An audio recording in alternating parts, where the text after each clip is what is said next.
Good evening, everyone. I am Devakumar. India International Science Festival in the 6th edition ലേക്ക് ഏവരെയും സ്വാഗതം ചെയ്യുന്നു. 2015-ൽ വിജ്ഞാന ഭാരതിയുടെ ആഭിമുഖ്യത്തിൽ കേന്ദ്ര സർക്കാരിന്റെ ശാസ്ത്ര സാങ്കേതിക മന്ത്രാലയവുമായി സഹകരിച്ച് 15 പരിപാടിയോടെ തുടങ്ങിയ ഈ ശാസ്ത്രോത്സവം ഇന്ന് 41 പരിപാടികളുമായി അതിവിപുലമായ ഒരു വേദിയായി മാറിയിരിക്കുന്നു. ഇന്ത്യ ഇന്റർനാഷണൽ സയൻസ് ഫെസ്റ്റിവൽ അക്ഷരാർത്ഥത്തിൽ ഒരു ശാസ്ത്രോത്സവം തന്നെയാണ്. അധ്യാപകരും വിദ്യാർത്ഥികളും പൊതുജനങ്ങളും ശാസ്ത്ര സമൂഹവുമായി കൈകോർക്കുന്ന അപൂർവ അവസരങ്ങളിൽ ഒന്നാണ് ഇത്. അതിവിപുലമായ സന്നാഹങ്ങളോടെ നടന്നു വന്നിരുന്ന ഈ പരിപാടി ഈ വർഷത്തെ പ്രത്യേക സാഹചര്യം കണക്കിലെടുത്താണ് വെർച്വൽ മോഡിൽ നടത്തുന്നത്. IASFന്റെ പ്രചരണാർത്ഥം നടത്തുന്ന ഒന്നാണ് വിജ്ഞാൻ യാത്ര. ഭാരതത്തിന്റെ അതിർത്തി പ്രദേശങ്ങളിൽ നിന്ന് തുടങ്ങി ഡൽഹിയിൽ സംഗമിക്കുന്ന ഈ യാത്രയുടെ തെക്കു ഭാഗത്തു നിന്നുള്ള യാത്രയുടെ വെർച്വൽ ഫ്ലാഗ് ഓഫ് ആണ് ഇന്ന് ഇവിടെ നടക്കുന്നത്. ഭാരതത്തിന്റെ ശാസ്ത്ര സംഭാവനകളിൽ ഗണ്യമായ പങ്ക് വഹിച്ചിട്ടുള്ള ആചാര്യ ജഗദീഷ് ചന്ദ്ര ബോസിന്റെ ജന്മദിനമായ ഇന്ന് നവംബർ 30-ന് വിജ്ഞാന യാത്രയ്ക്ക് തുടക്കം കുറിക്കുകയാണ്.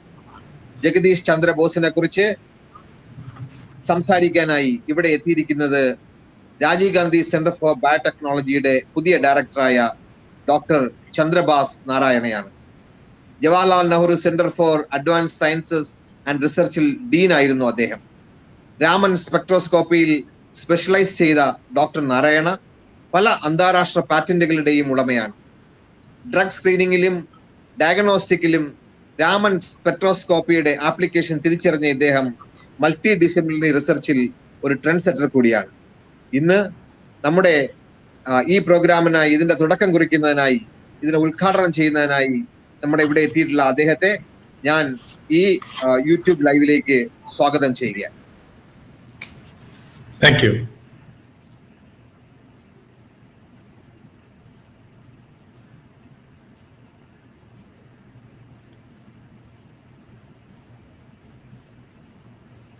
Thank you, sir. Thank you very much for inviting me. മലയാളത്തിൽ പറയാതെ ഇംഗ്ലീഷിലാണ് ഞാൻ പറയുന്നത്. Even the talk will be in English. Hope that is fine.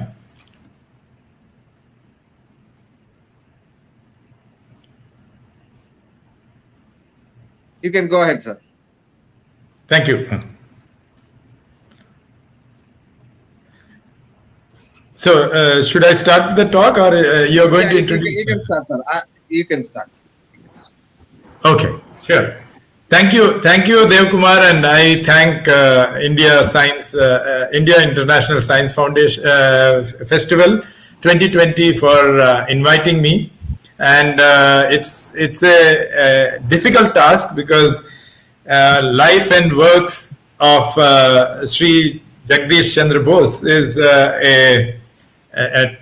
something which all the young science-driven or even the engineers and doctors should actually follow it, because he was supposed to be one of the tallest and also one of the best example for interdisciplinary research. If you look at it, he was actually 60 years ahead of time when he was doing his research, and he was a physicist who went into biology, and today interdisciplinary research is something which everybody is actually talking about, and we are realizing that interdisciplinary research is the way to go forward. So I, being a physicist and coming into biology, I would say he is like my mentor, and it is a privilege to talk about him. His life is an example of how you can turn adversaries into opportunities.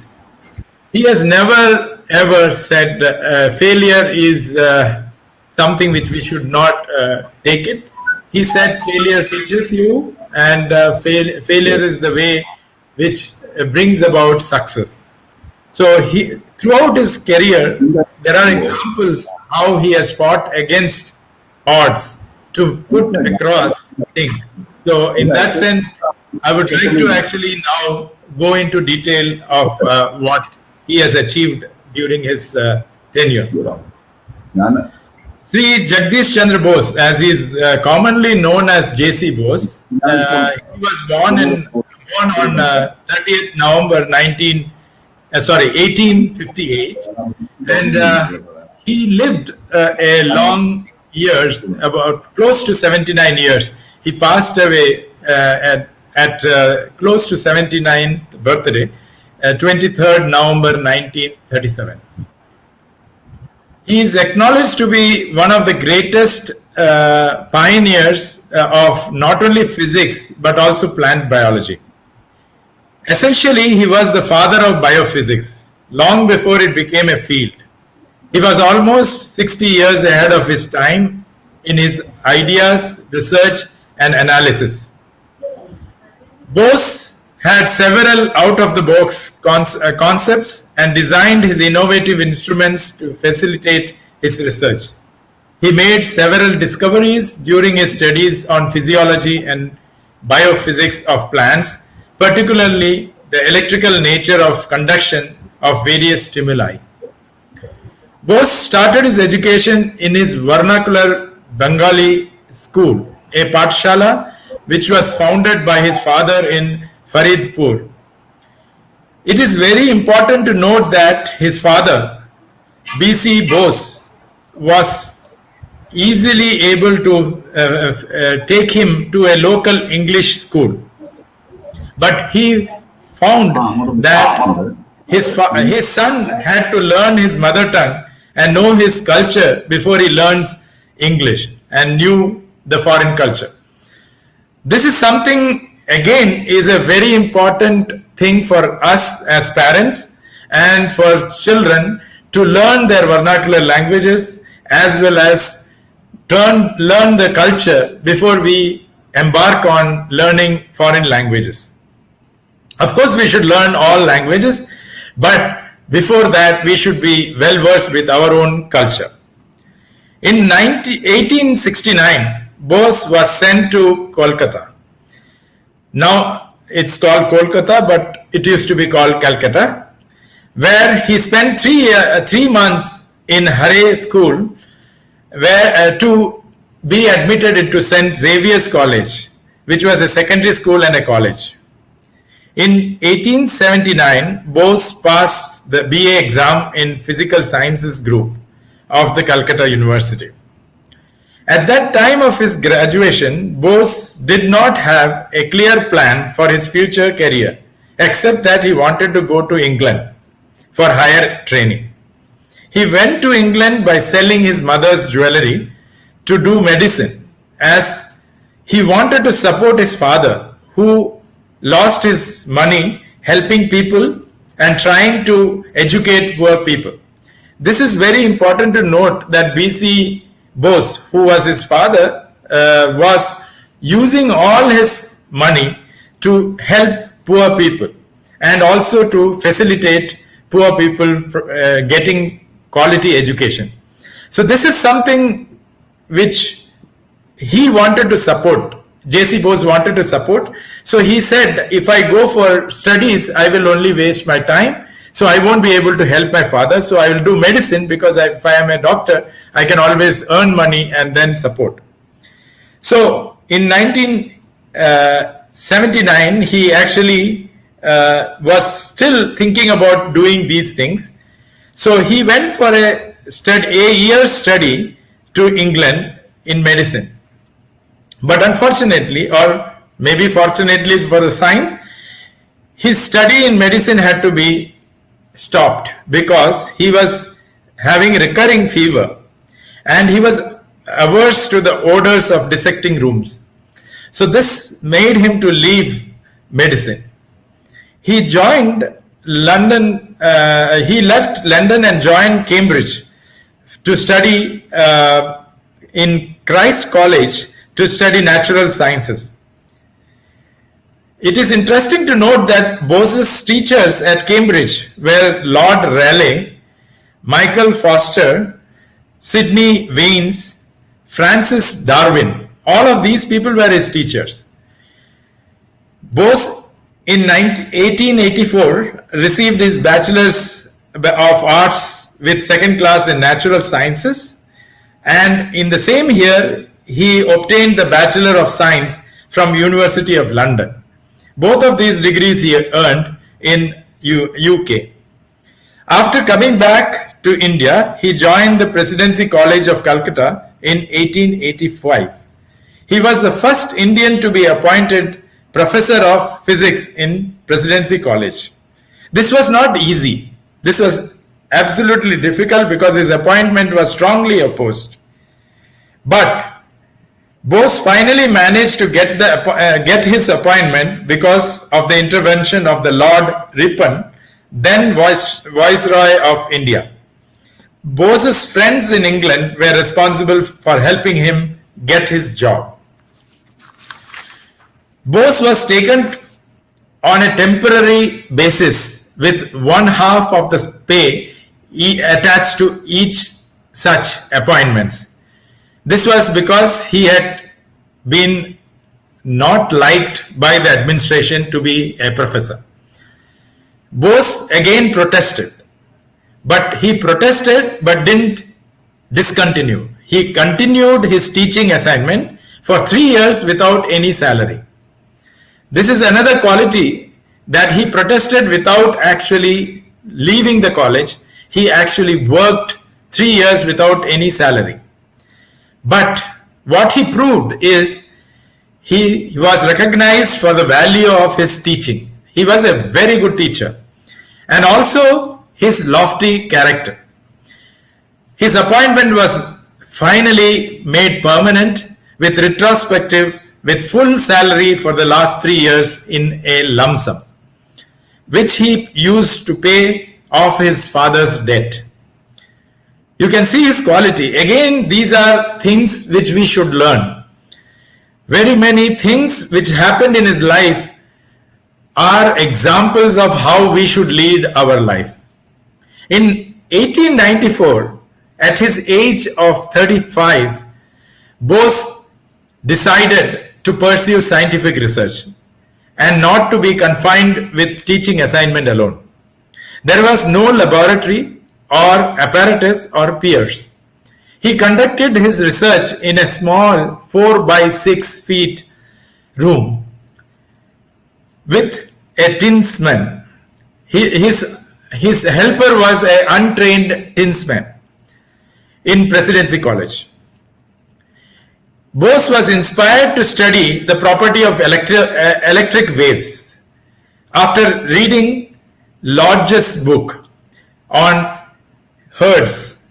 All of us know Hertz's contribution. Hertz was recognized for discovering electromagnetic radiation, and he was reading this book and it motivated him.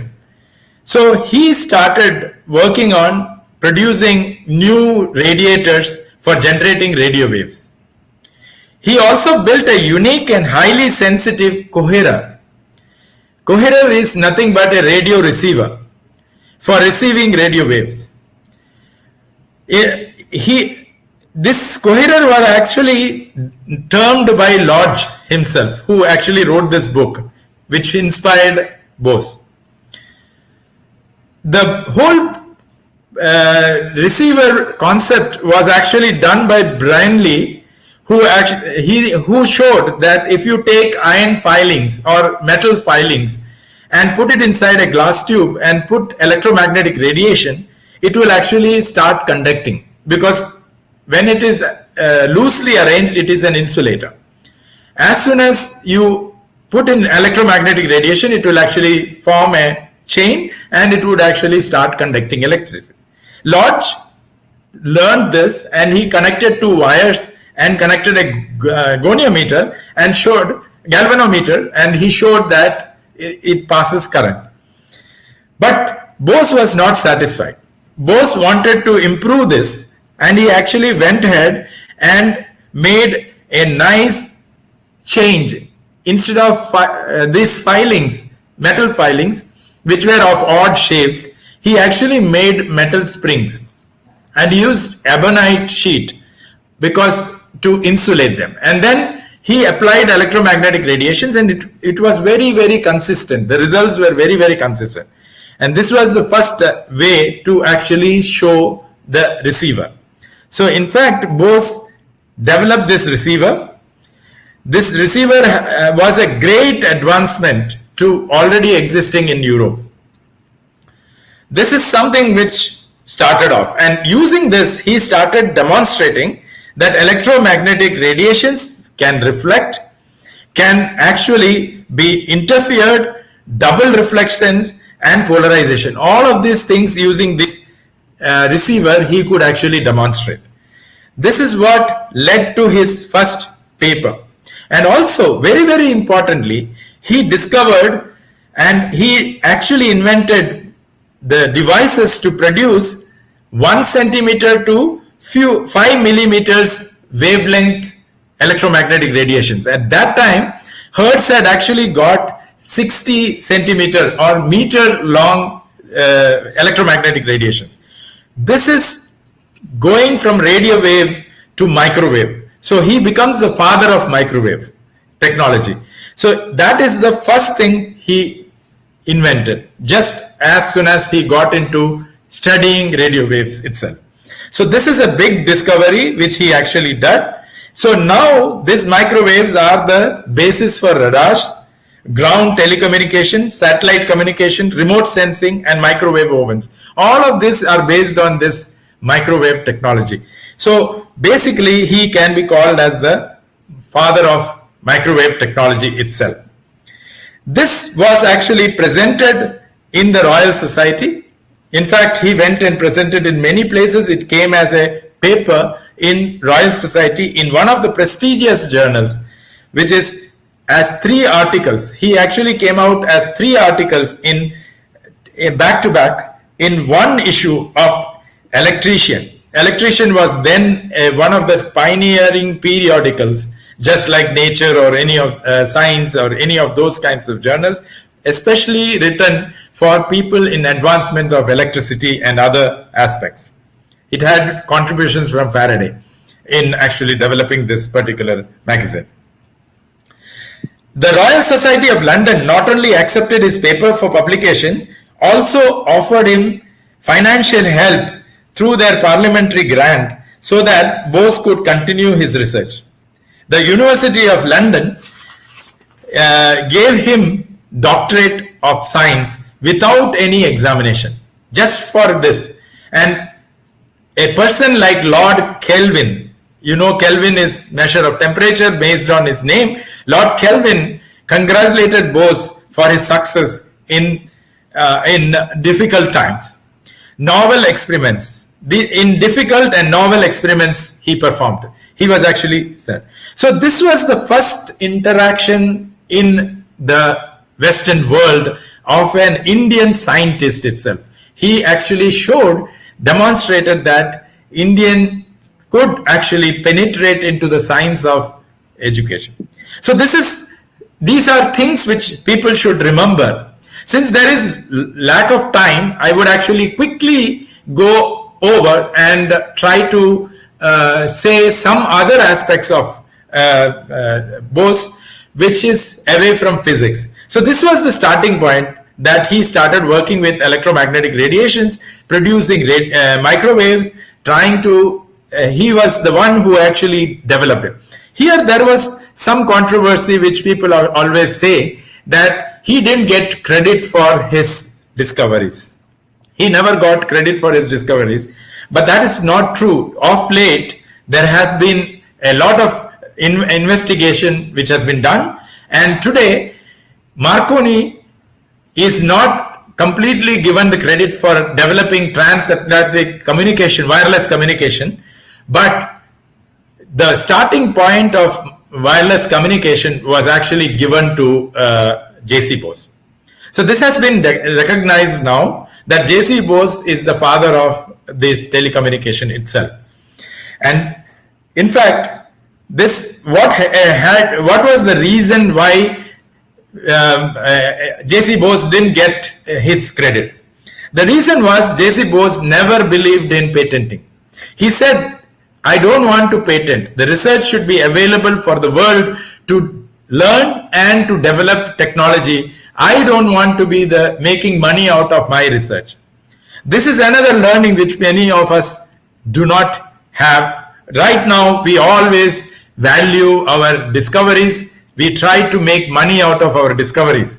But if we can actually develop many technology and help the world by actually not keeping it as a secret, you can develop many more things in the world. So this is another way to look at it rather than going for only patenting. Today, patenting has become a very important technology or a very big industry, and people are actually using patents to do many things and try to control the intellectual property.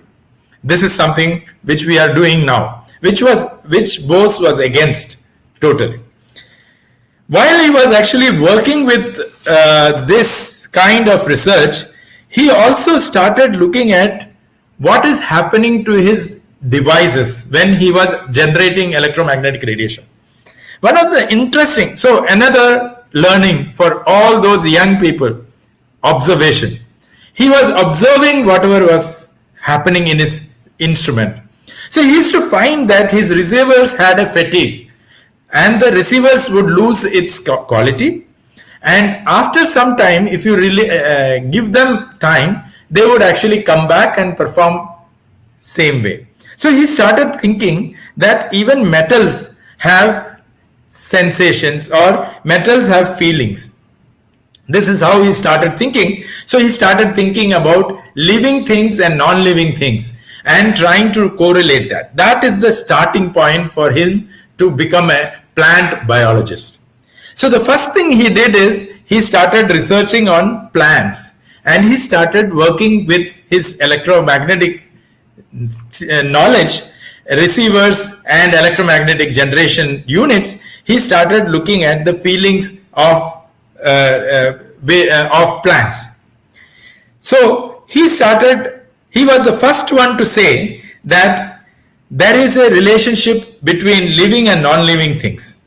So the first paper he published in 1900 was on the similarity responses of inorganic and living matter before the Paris International Congress of Physicists. This is the first time in science one compared and parallelized the responses of excitations of living tissues with those of inorganic matter. Bose's paper was considered as one of the most important one received by the Congress. Incidentally, Vivekananda was visiting Paris at that time. He actually attended this Congress and he listened to the Bose's paper, and he actually was excited because this is something related to what our culture always says, that there is always life in plants and many other things around us. So this is something excited even people at that time, non-science people also. This was actually recognized, though many of the plant physiologists actually were against such an expression. So they revolted against his paper publication, but he was given an opportunity to demonstrate this in Faraday evening discussions, which were started by Michael Faraday in Royal Society. So he went there and he demonstrated this simple experiment. He took a plant with the root and put it into bromide solution. In fact, bromide is a toxin for the plant. And he connected sensors to it to demonstrate that it also has an oscillation which actually dies down once the plant dies.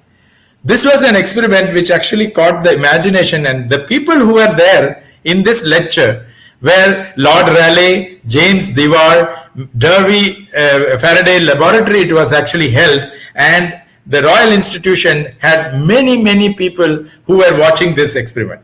They all appreciated it, but it was because of two plant physiologists who revolted against this.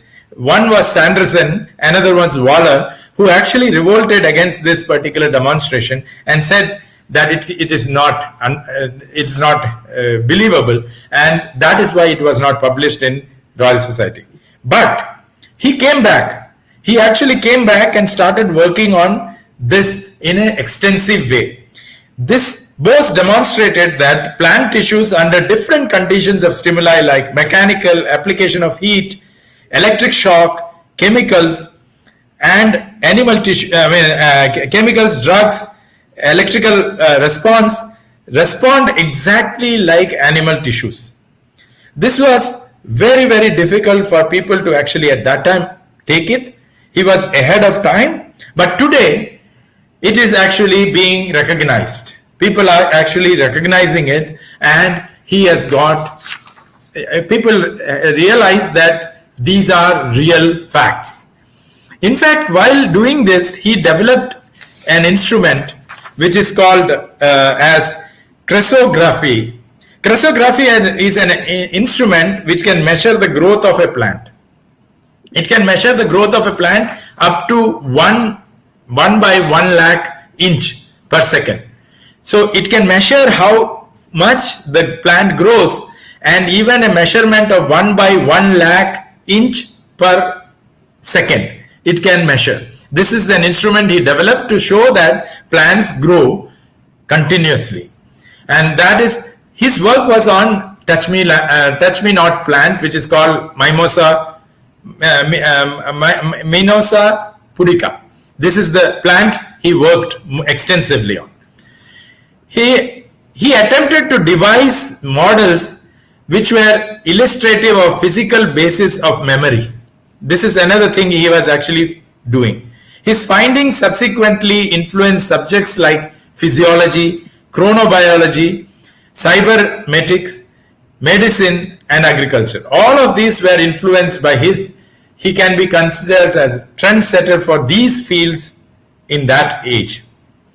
Bose actually retired from his educational service as a senior professor of physics in 1915. Incidentally, he was given 2-year extension because he was supposed to retire at the age of 55, but the government of Bengal recognized his contribution and he was given 2 years extension and also a full professorship with full pay in Presidency College of post-retirement. He was not retired, he was given a full professorship.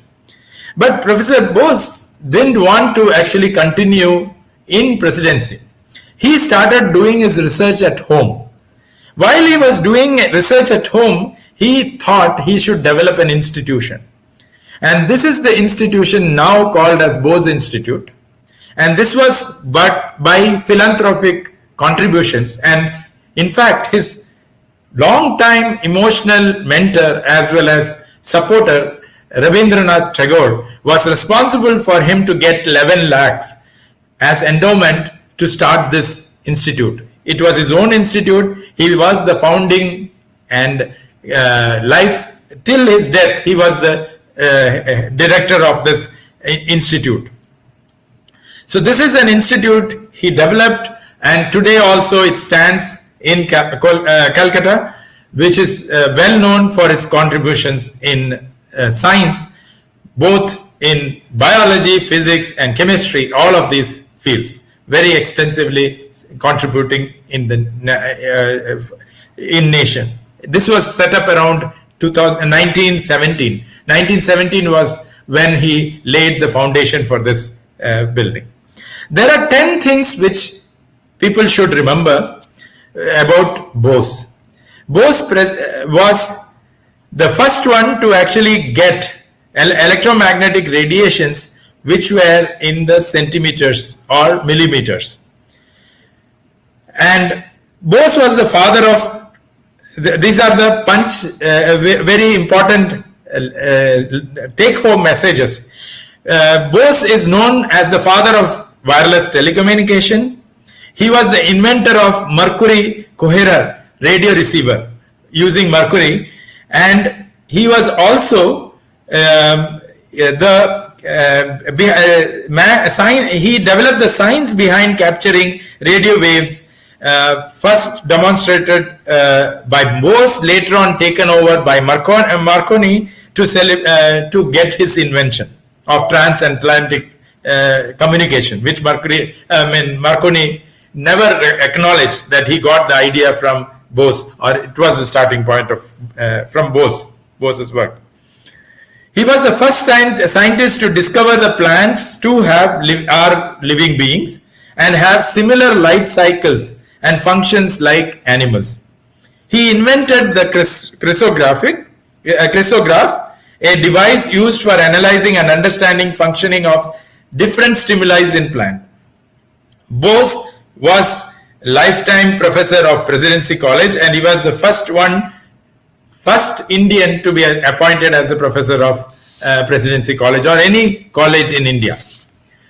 Being in colonized India, Bose was denied access to laboratory, but he conducted all his experiments in a small room, and all his scientific experiments were developed during that time. This again is a learning for all those people who complain that we do not have money and we do not have wherewithal to do it. We can always work with limited resources to develop very profound science, and that's what is another learning for young scientists. He is considered as a pioneer in English Bengali science fiction. In fact, he also used to go and write science fiction. He had written a book called Polatok Tufan, which is Absconding Storm. And also he has written Niruddesh Kahani, and which is story of untraceable. Okay, these were science fictions he wrote at that time. Jagdish Bose was also very influential teacher, and it should be noted that he taught Meghnad Shaha and Satyendranath Bose. Both of them went on to become great scientists. They were his students. In his name, there is a crater in Moon, which is called the Jagdish Chandra Bose crater, and Bose crater it is called, and it is on the far side of Moon, close to the crater Baba and crater Alder. This is a diameter of 91 kilometers. Crater has been named after Bose. Another important aspect about his non-science is he used to love going to famous places and taking photographs. I have learned from many great scientists like C.N.R. Rao and others that he used to go to Gangotri very often, and he used to go to the mouth of the Gangotri to see the origin of Ganga and take photographs of it. He was an avid photographer also. With that, I would like to end this lecture, and I hope the young people who are listening to me would have got motivated by the life and works of J.C. Bose. Thank you. Thank you very much.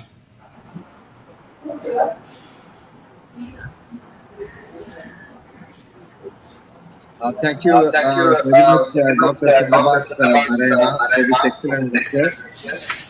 Actually, for the first time, we came to know a lot of information. This is the first time I came to know that Meghnad Saha and Satyendranath Bose, they were students of J.C. Bose. And also a crater in Moon was with a radius of 90 kilometers was named after him. The things regarding Marconi and J.C. Bose, who was the pioneer in this field of communication, wireless communication. So these are all first information to me. Anyway, sir, it was really an excellent lecture, and thank you very much for this. Now, I invite our Swadeshi Science Movement, the President, Dr. VIGYAN Sanjeevan, for giving a small lecture.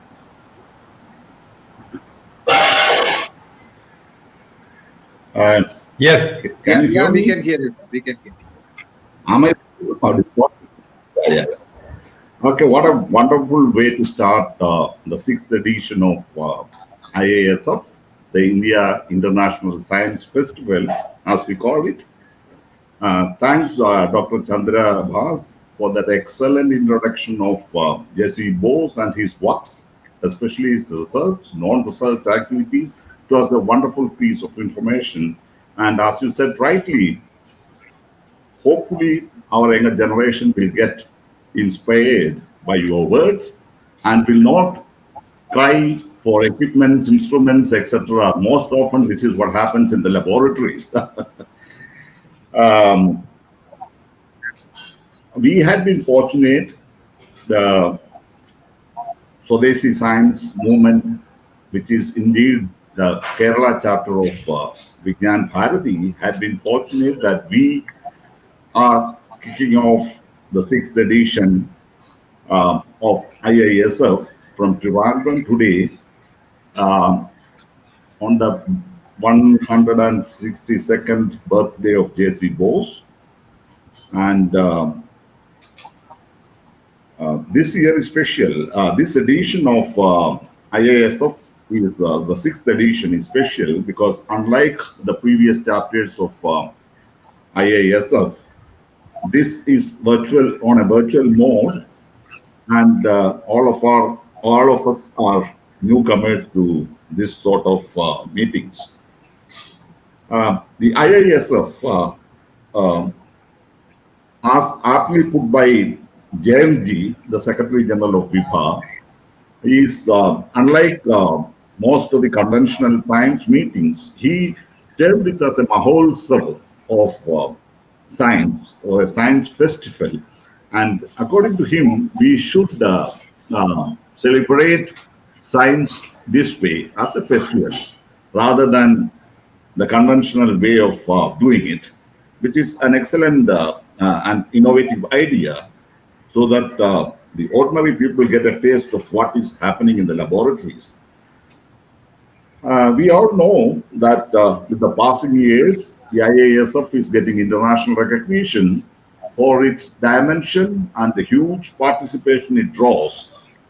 And we hope that as we progress further, this will be an international event which will be eagerly expected by the world. And thank you all for your participation in this, and hope we will grow from this year after year. Thank you so much. Yeah, I thank all the viewers of this program for being with us, and I request everyone to stay tuned in the upcoming programs of India International Science Festival 6th edition. And I sincerely thank on behalf of Swadeshi Science Movement, Dr. Chandrabhas Narayana for giving an excellent lecture. Also, I thank Engineer Naveen for all the technical support provided for this program. Also, I thank Dr. V.N. Sanjeevan, our president of Swadeshi Science Movement in Kerala, who is leading and inspiring the team to conduct all such programs and inspiring youngsters to associate with us. I sincerely thank Dr. V.N. Sanjeevan. I also thank Sri Vivekananda Pai, who is the inspiration behind all this. Thank you very much, sir. Thank you. Thank you. We log out? Yeah, we can.